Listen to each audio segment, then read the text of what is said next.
Welcome to pungi TV. कबूतर भैया, फल लगाने का सीजन आ चुका है। इस बार हम लोग कौन सा फल लगाएंगे जो अच्छा खासा हम लोगों का मुनाफा हो?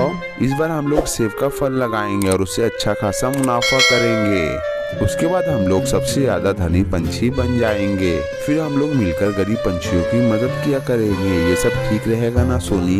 हाँ बबलू भैया, आपने ठीक कहा। हम लोग गरीब पंछियों की मदद करेंगे और उनसे दुआ लेते रहेंगे ताकि हमारी जिंदगी में कभी भी दुख ना आए। हाँ सोनी बहन, तुमने बिल्कुल ठीक कहा। गरीब की दुआ से जिंदगी बिल्कुल खुशहाल रहती है। बस ईश्वर हमारे ऊपर कृपया बनाए रखे और हम अपनी जिंदगी में खुश रहें और सभी गरीब पंछियों को भी खुश रखे। हाँ कबूतर भैया, गरीब पंछियों की मदद करने से ना दिल को बहुत ज्यादा सुकून मिलती है। बस भगवान हम लोगों के ऊपर कृपया बनाए रखे ताकि हम लोग गरीब पंछियों की मदद कर सके। अच्छा, ये सब बातें छोड़िए कबूतर भैया, हम लोग बीज लगाने का काम स्टार्ट कर देते हैं। हाँ सोनी बहन, तुमने बिल्कुल सही कहा। चलो हम लोग सेब का बीज लगाते हैं। फिर दोनों मिलकर सेब का बीज लगा देते हैं। कुछ दिन बीत जाने के बाद सेब के पेड़ बड़े बड़े हो जाते हैं। कबूतर भैया, हमारी मेहनत का फल कितना ज्यादा अच्छा हुआ है। मैं आज बहुत ज्यादा खुश हूँ कबूतर भैया। हमारे सेब कितने बड़े बड़े और लाल लाल हुए हैं। कबूतर भैया, हमारी मेहनत का फल हमें मिल गया है। बस ईश्वर ऐसी ही कृपया हम लोगों के ऊपर बनाए रखे ताकि हम लोगों की जिंदगी में कभी भी दुख ना आए। खैर सोनी बहन, हमारी मेहनत का तो फल हमें मिल गया है, लेकिन हमें अपने बागीचे को बचाना पड़ेगा, वरना हमारा सारा सेब चोरी हो जाएगा। सोनी बहन, तुम तो जानती हो कालू कौवा और उसकी पत्नी चंपा कौवी दोनों चोर हैं। अगर हम दोनों ने अपने बागीचे की रखवाली नहीं की तो हमारा सारा सेब चोरी हो जाएगा। हाँ कबूतर भैया, आपने बिल्कुल सही कहा। ये दोनों पति पत्नी हमारा सारा सेब चोरी करके खा जाएंगे। मुझे तो कुछ भी समझ में नहीं आ रहा है भैया, मैं करूँ तो क्या करूँ? सोनी बहन, एक काम करते हैं, दिन में मैं रखवाली कर लूँगा बागीचे की, या रात में तुम कर लेना, और दोपहर में मैं बाजार में फल भी बिक्री करने के लिए जाऊंगा। हाँ कबूतर भैया, ये तो बहुत अच्छा आइडिया है। और कल से मैं दिन में बागीचे की रखवाली करूंगी। ये तो बहुत अच्छा आइडिया है। आप जाइए और बाजार में सेब बिक्री करके आइए ताकि हमारा मुनाफा हो और हम गरीब पंछियों की मदद कर सके। हाँ टोनी बहन, तुम अपना और बागीचे का ख्याल रखना। मैं जाता हूँ बाजार में सेब बिक्री करने के लिए। इतना कहने के बाद कबूतर सेब लेकर बाजार में बिक्री करने के लिए चला जाता है। और इधर कालू कौवा की पत्नी कालू कौवा से कहती है, कालू जी, पूरे जंगल में ये बात फैली हुई है कि सोनी और कबूतर ने मिलकर सेब का पेड़ उगाया है। कालू जी, मेरे मुंह में तो पानी आ गया सेब का नाम सुनते ही। चलिए कालू जी, हम लोग बगीचे में जाकर चोरी करते हैं। अब हमसे रहा नहीं जा रहा है। मुझे तो ऐसे लग रहा है कि कब मेरे मुंह में मीठे मीठे फल जाए। चलिए ना कालू जी, हम लोग चोरी करेंगे। मेरे मुंह में तो सेब सुनते ही पानी आ गया है। चलिए चोरी करके मीठे मीठे फल खाएंगे। कितना ज्यादा मजा आएगा मीठे मीठे फल खाने में। मुफ्त का फल मिल रहा है, चलिए खाने के लिए। चंपा, अगर हम लोग अभी गए चोरी करने के लिए तो हम लोग पकड़े जाएंगे। फिर जंगल के सारे पंछी मिलकर हम दोनों को बहुत ज्यादा मारेंगे।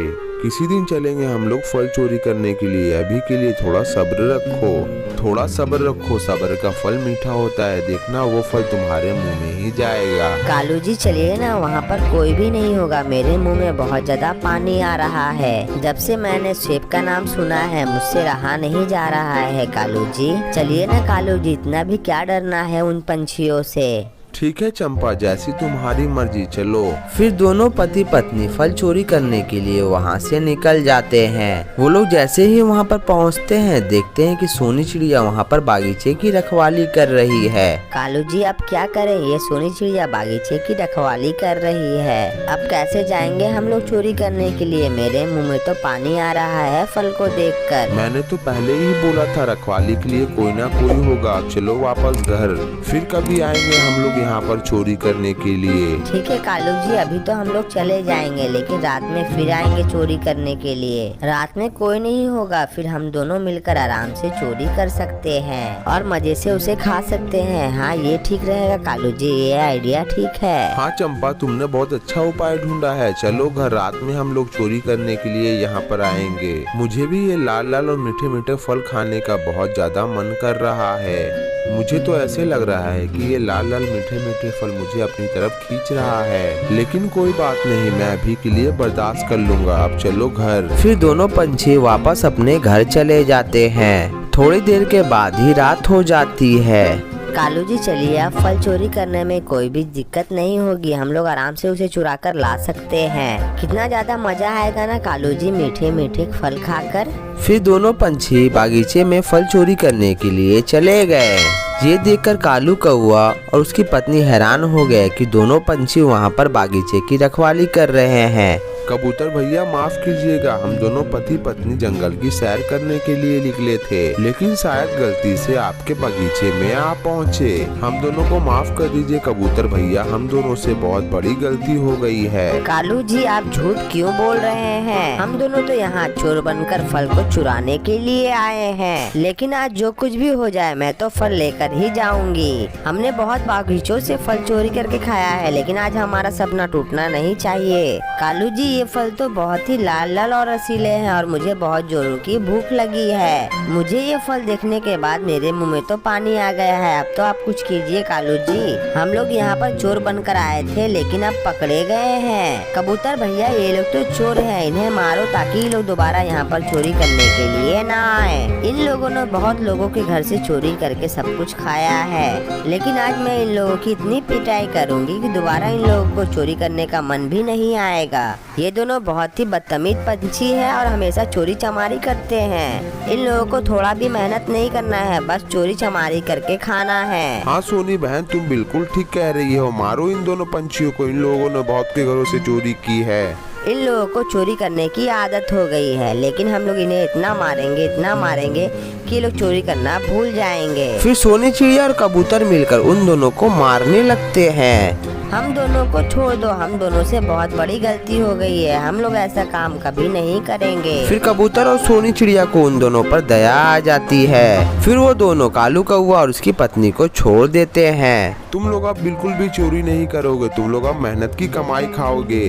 अब से तुम लोग काम करोगे और जंगल में तुम लोगों की जितनी भी इज्जत गई है उसे वापस लाओगे। ये चोरी चमारी छोड़ दो और इज्जत की जिंदगी जियो। चोरी करके तुम लोग एक दिन अपना पेट पाल लोगे, लेकिन जिंदगी भर ऐसे ही रहोगे। हाँ कबूतर भैया आप बिल्कुल सही कह रहे हैं, हम लोगों से बहुत बड़ी गलती हो गई है। अब हम लोग कभी भी चोरी नहीं करेंगे और मेहनत की कमाई खाएंगे। अब से जंगल के सारे पंछी हमारी इज्जत करेंगे, कोई भी हमारा मजाक नहीं उड़ाएंगे। हमसे जो कुछ भी गलती हुई है हमें माफ कर दीजिए, अब हम लोग सुधर जाएंगे। और ये सुंदर सी कहानी यहीं पर समाप्त हो जाती है। ये कहानी से हमें ये सीख मिलती है कि हमें चोरी नहीं करनी चाहिए, हमें मेहनत की कमाई खानी चाहिए।